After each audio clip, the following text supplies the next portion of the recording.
Bienvenidos a Mesa de Periodistas. Vamos a platicar con nuestros invitados esta noche acerca de seguridad, por supuesto, de la situación que se vive en el estado fronterizo de Tamaulipas y, por supuesto, la situación de Venezuela. Le doy la bienvenida a Ulises Castellanos, director de Zona Cero. Gracias por estar con nosotros. Bienvenido. Hola, aquí estamos. Buenas noches. Ulises, para empezar, hablemos de los datos duros de violencia con este reporte que entregan las autoridades a nivel federal y pues que evidentemente se desata el debate de cuál es el sexenio más violento. 31,000 personas muertas en 2023. ¿Hay avances en el combate a la inseguridad y la violencia? Pues sí los hay. Han bajado, viene bajando el número de muertes y los números que presentaste, y hay que ver el brinco que da de Fox con 3,000 o 6,000 muertos contra 100,000. Ese es un escándalo.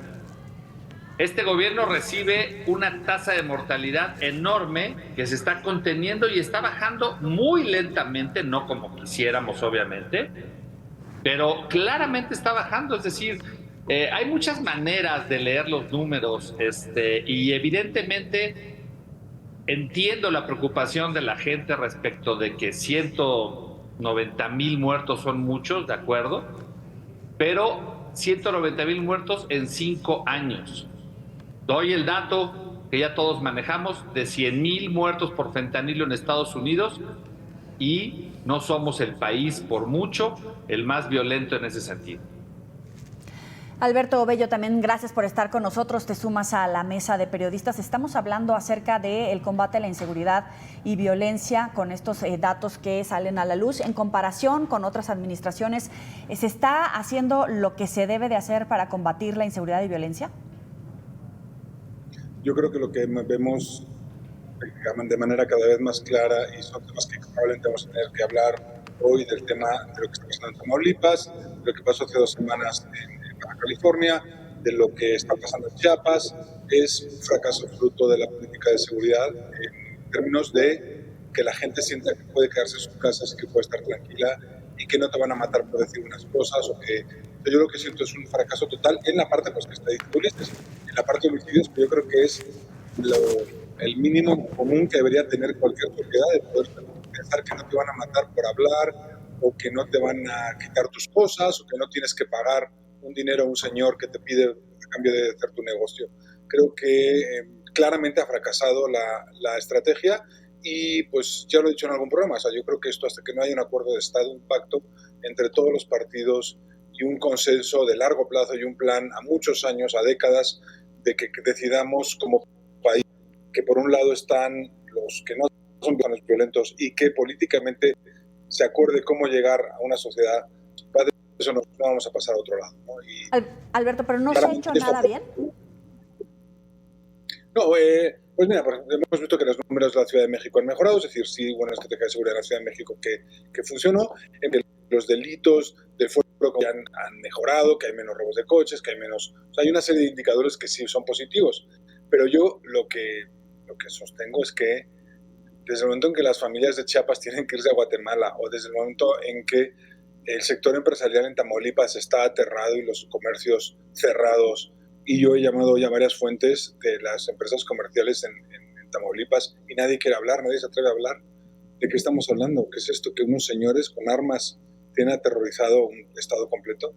Es terrible y eso muestra un fracaso, ¿no? Y pues se lo podemos atribuir a este gobierno, al anterior, al anterior y al anterior. Lo que es cierto es que el hecho de que estén matando a la gente en la calle impunemente y que no encontremos a los culpables y que solo el 5%, pues siendo generosos, de los asesinatos se arreglen, pues muestra un fracaso absoluto. A ver, retomemos el caso de Tamaulipas, como bien planteas, Alberto.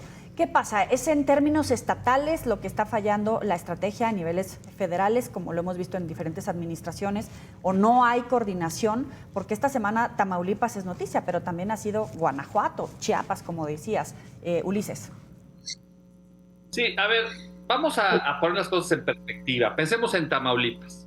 ¿Sí? Conozco muy bien el caso de Tamaulipas, sí. Lo he recorrido, lo he visitado, conozco prácticamente todos los municipios y ciudades importantes de Tamaulipas.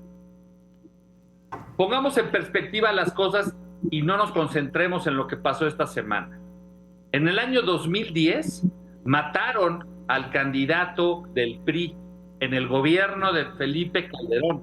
Mataron a el candidato que iba a ganar en el gobierno de Tamaulipas. Es decir, Tamaulipas arrastra una historia respecto al narcotráfico que viene de décadas atrás. De hecho, el contrabando que comenzó en Tamaulipas comenzó incluso en, digamos, en complicidad con Al Capone cuando traficaban solamente alcohol. Tamaulipas viene construyendo desde hace décadas un poder criminal, por supuesto, terrible. Ahí surgieron los Zetas, ahí tenemos el Cártel del Golfo, hoy tenemos 3 fracciones en el estado. Tenemos en el norte hacia la izquierda, de Reynosa hacia Laredo, tenemos el Cártel del Noreste, y a la derecha tenemos el Cártel del Golfo. Tenemos en medio todavía otro grupo criminal.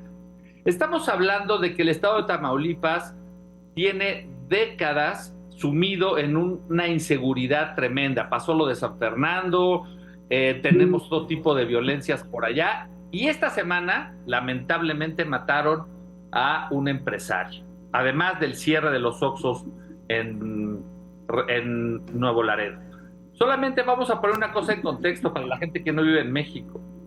Nuevo Laredo, todo el estado de Tamaulipas no tiene policía municipal, no existe la policía municipal. Se disolvieron en el gobierno de Calderón. Desde García Luna se decidió que solamente lo protegería la policía estatal. Además tiene ejército y además tiene Guardia Nacional. En Nuevo Laredo, y lo vi en persona, los únicos que patrullan la ciudad son los soldados, es el ejército. El crimen organizado en Nuevo Laredo se maneja por cuadrantes, se maneja vía WhatsApp y controla cuadra por cuadra. Es decir, estamos hablando de un emporio criminal muy poderoso al que no le hemos prestado atención porque estamos obsesionados con el cártel de Sinaloa.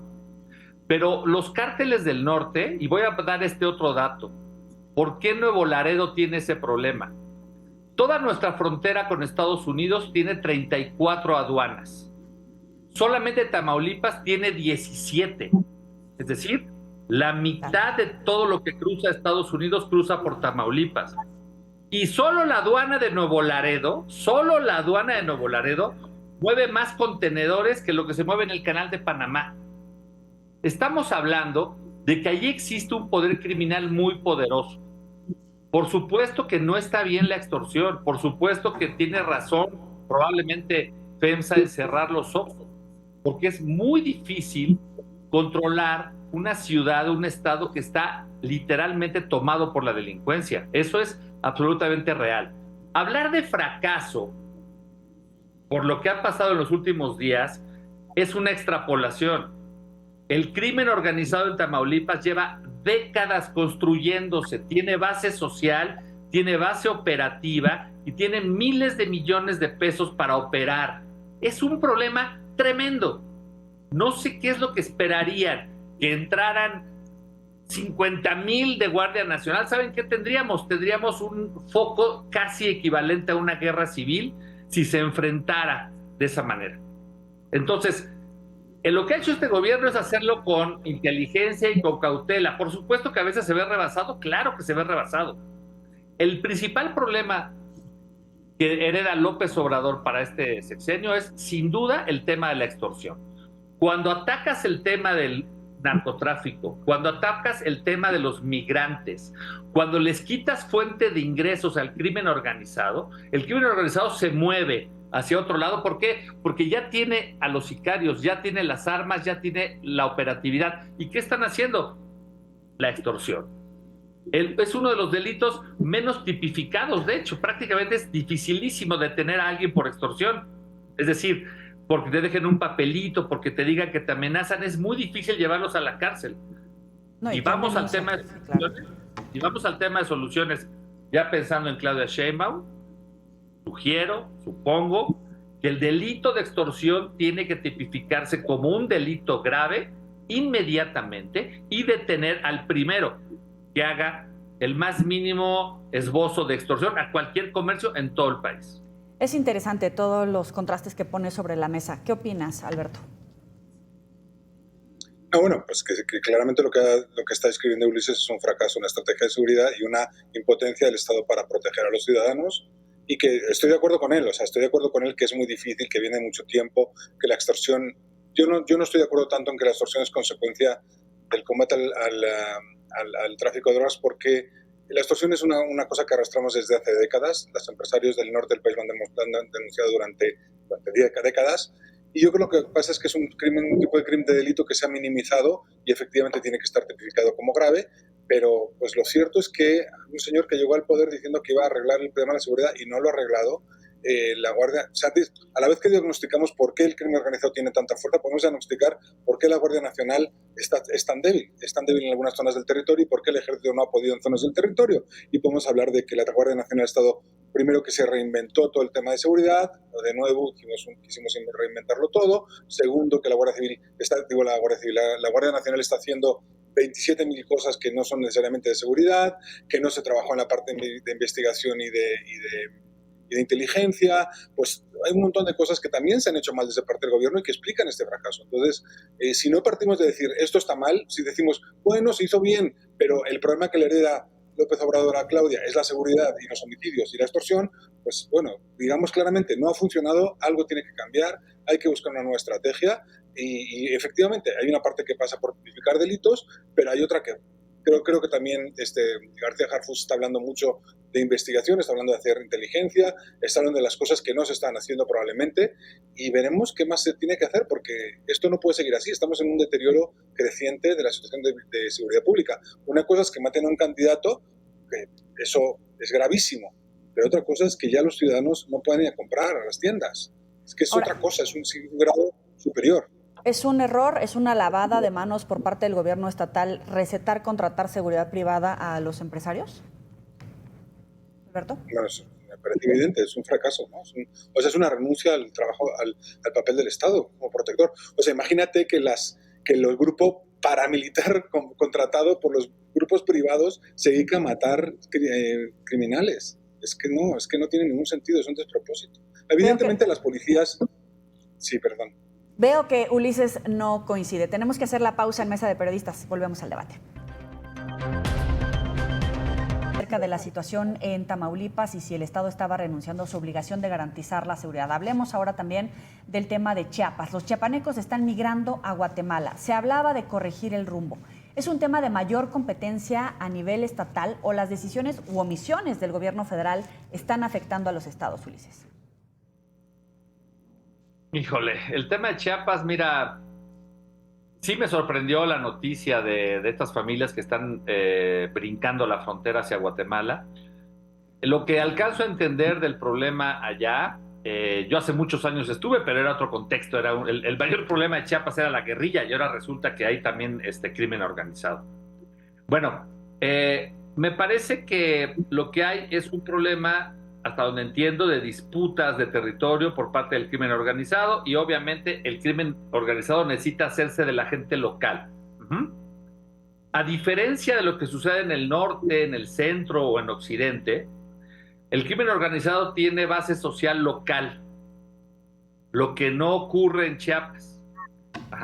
Si entra un grupo que viene del occidente a cualquier pueblito de Chiapas, pues si han estado en Chiapas conocemos el perfil de los habitantes locales. No son precisamente perfiles que se puedan incorporar al crimen organizado, y yo creo que el crimen organizado está teniendo problemas para reclutar gente local, ¿saben? Visto desde el punto de vista más frío, las unidades que van hacia allá tienen que trabajar solas o presionando a las comunidades locales. Lo que estamos viendo es que no tiene base social el crimen organizado en Chiapas. Esta gente que se fue es porque no quiere ni no participa del crimen organizado en esa región, porque el narcotráfico, y permítanme mejor usar la palabra crimen organizado porque abarca más cosas. Ese crimen organizado no tiene base social en Chiapas y por lo tanto genera esta expulsión, que de todas maneras está mal. Y si me voy a la tesis de Beto, pues sí, es un fracaso, pues todo lo que sale mal es un fracaso. Nada más que tenemos que entender cuáles son las características particulares de este conflicto. Es una pena que como país tengamos, no sé cómo llamarlo, exiliados en el lado guatemalteco. O sea, es una pena, es una vergüenza. Espero, insisto, a ver, me gustaría que la conversación, no ahora, pero si seguimos con este programa, ya pensemos en el nuevo sexenio, porque esta obsesión de que todo depende de López Obrador, quedan 59 días. Ya vayámonos a lo que viene, y lo que viene tiene que ser mejor. Bueno, vamos a incorporar a Salvador Frausto. Gracias por estar con nosotros. Abordemos otro de los temas que ha estado en la agenda de México, la postura de nuestro país frente a las elecciones en Venezuela. ¿Se equivoca México al respaldar a Nicolás Maduro, Salvador? A mí me parece que no ha respaldado a Nicolás Maduro, ha sido muy prudente en cuanto a fijar una posición de, por una parte, en un primer momento de esperar los resultados finales, por otra parte, fijar un posicionamiento de hacer recuento voto por voto de las actas en Venezuela. Y esa posición me parece bastante prudente, sobre todo porque la información que tenemos disponible, confiable, la que proviene de la OEA, pues no es confiable. Sabemos que la OEA juega con los intereses de Estados Unidos y de las derechas latinoamericanas. Eso es muy claro, es una posición política de este organismo.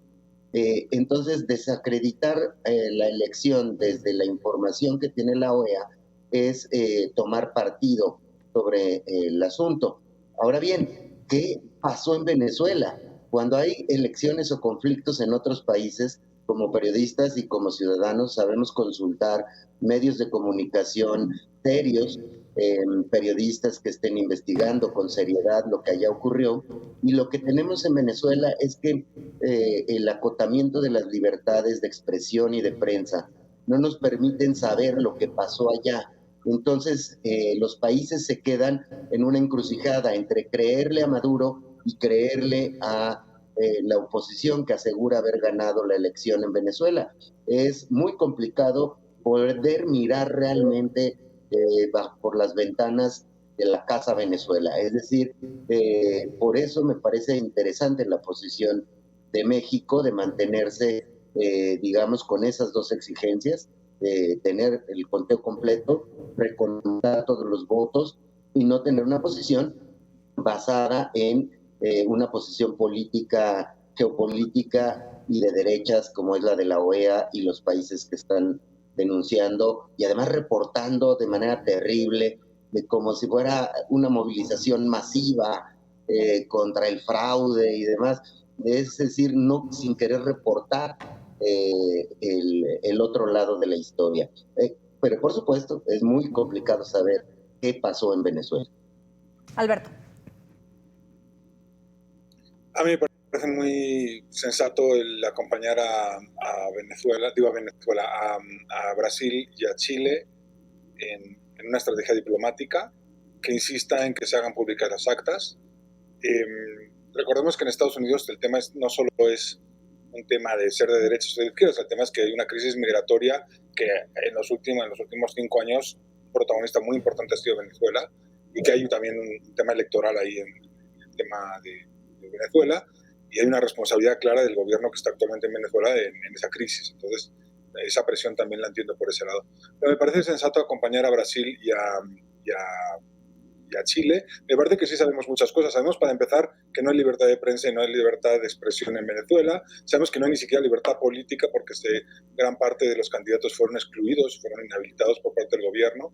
Tenemos muchos elementos para pensar que unas actas que según la ley tendrían que ser públicas en menos de 48 horas no son públicas. El gobierno no ha hecho públicas las actas de las elecciones por un supuesto hackeo, pero pues la oposición dice que sí tiene esas actas o tiene el 75%. Entonces tenemos muchos elementos. Yo creo que sí sabemos bastantes más cosas de las que dice Salvador, y sabemos que en Venezuela probablemente el gobierno de Maduro no se quiere ir. Eso es lo que parece indicar todo, ¿no?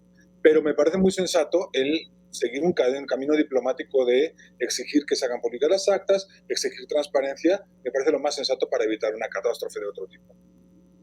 Ulises, Kenia López Rabadán dice que López Obrador es tibio. El expresidente Vicente Fox dice que ahora el presidente López Obrador es una especie de madurito. Estamos evaluando la situación como corresponde. Ya sé que es echarle leña al fuego, pero venga, que para eso te invitamos. Sí, mira, pero yo estoy cansado de que cada cosa que pasa en el planeta tiene que ver López Obrador. Vamos por partes. Maduro es impresentable. Maduro ha cometido una serie de errores que lo tienen en esta posición. Primero, no tendría por qué haber negado la entrada a Vicente Fox, ni a Marco Cortés, ni a 80 expresidentes que hayan querido ir a ver nada. Son errores.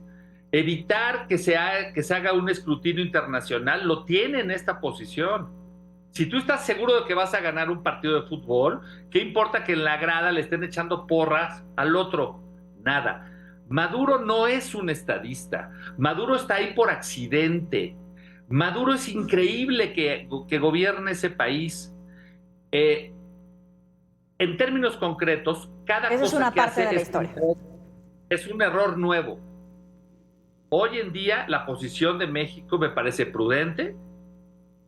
Me parece que exige, ya por ahí hay un comunicado que exige que se verifiquen las actas, cosa que no ha hecho el INE, digamos, local de allá. O sea, no han dado a conocer los resultados oficiales, solo dieron unos porcentajes, pero no han dado a conocer las actas. Ahí ya le ganó la oposición. Hace unos minutos, Blinken, Estados Unidos, acaba de reconocer que el presidente electo es el otro, Edmundo González. Maduro es un milagro que esté gobernando ese país, y también, perdón por mis hermanos venezolanos, hagan algo más. Es decir, si no se movilizan, si no se mueven en estos días, Maduro se va a quedar 6 años más. Ahora, si Maduro ganó, que lo demuestre. De otra manera, lo que yo creo es que Maduro se va a aislar y va a gobernar a contrapelo durante 6 años. Se puede quedar, tiene todo para quedarse, el ejército, medios, tiene todo para quedarse. Puede encarcelar a la oposición y nadie se va a meter en Venezuela. Van a ser 6 años desastrosos para Venezuela. No puede ser que un presidente o que un personaje como Maduro, primero, se quiera reelegir y que no demuestre que ganó. La democracia requiere legitimidad. Si quieren comparar a Venezuela con México, permítanme recordar la última elección. 30 millones de votos de diferencia y una elección intachable. Aquí nadie se ha metido con la elección mexicana. Maduro es un desastre. Si esto lo quieres extrapolar, como dice Kenia, a que López Obrador es tibio, caray, lo acusan de tibio, lo acusan de exagerado, o sea, no hay cosa que haga López Obrador que les parezca bien. ¿Saben qué? Me da lo mismo. López Obrador se va en 2 meses y Kenia, afortunadamente, en 30 días. Salvador, algunos obviamente señalan a la OEA, ya lo poníamos sobre la mesa, pero también hay quienes están criticando que en este caso el gobierno de Estados Unidos reconozca a Edmundo González como presidente, que eso sí es una injerencia. ¿Tú cómo lo ves? Sí, en primer lugar, yo coincido con Alberto y con Ulises en cuanto a que Maduro es un personaje, un presidente que no ha generado legitimidad por clausurar la libertad de expresión, la libertad de reuniones abiertas, porque ha sido violento, agresivo con la sociedad venezolana. Me parece que eso es muy interesante. Pero tampoco tiene legitimidad personajes como Vicente Fox, que es pues, un folclore. Así que lo que sale de la oposición mexicana, estos dos personajes que dijiste, carecen de legitimidad. En el caso de Kenia López Rabadán, fue uno de los errores más graves de Xóchitl Gálvez, que fue una de sus voceras. Las mediciones que hago con inteligencia artificial de cómo reacciona la gente ante lo que dice Kenia López Rabadán, el 70% la repudia. Es decir, es una impresentable para 7 de cada 10 internautas. La ven como una señora argüendera, no tiene legitimidad, grita, no tiene argumentación política, no tiene inteligencia estratégica para hablar, y me parece que uno de los fracasos de Xochitl tienen que ver con esos voceros que eligió. Y por otra parte, en este tema, Estados Unidos no tiene legitimidad en tanto cuanto juega de por sí ya antes de la elección en favor del candidato opositor. Apoyaron abiertamente a los candidatos opositores, incluido a la señora Cortina, no fue ahorita el nombre, la que no dejaron contender, estaba directamente apoyada por la embajada gringa, igual que otras fuerzas de oposición. Eso ha sido muy claro. Estados Unidos juega para tumbar al gobierno de Maduro. Entonces, sí estamos frente a un análisis en el que las cortinas no son transparentes. ¿Qué opinas, Alberto? Y también te sumo a esta pregunta, ¿qué sigue en todo caso para Maduro y para Venezuela? Mira, yo lo primero que opino es que un régimen democrático es aquel régimen, o sea, la democracia de mínimos, olvidémonos de justicia social, olvidémonos de toda la democracia de mínimos es que cuando la gente quiere que un señor se vaya, ese señor se va, y se va por el voto popular. Si en Venezuela eso no es posible, eso no es una democracia. Y yo creo que, a diferencia de lo que piensa Salvador, yo creo que es normal que los países del entorno de un país que viola principios democráticos, en una región que queremos que sea democrática, porque nos interesa a todos, pues por el bien de todos, igual que defendemos que cuando Chávez fue reelegido fue democráticamente y no se le podía sacar. ¿Por qué lo quiere sacar? ¿Porque no te gusta? No, este señor fue elegido democráticamente. Igual que pasó eso, igual pasó con Maduro en las primeras elecciones, la primera elección. Pues igual que defendemos eso, pues defendemos también que si el señor tiene que ir, se tiene que ir. Y creo que los gobiernos tienen legitimidad para exigir una elección transparente y que si no se cumplen los principios democráticos haya consecuencias. Y yo creo que Estados Unidos en este sentido está legitimado, se equivocó con Guaidó, ahora yo creo que se ha precipitado, me gusta más la posición de México, Brasil y Chile, pero sí, pues me parece clarísimo que hay que... Bien, perdón, se nos está acabando el tiempo, se puso buena la mesa de periodistas, pero nos tendremos que ver en otra ocasión. Alberto Bello, Ulises Castellanos, Salvador Frausto, gracias por estar con nosotros.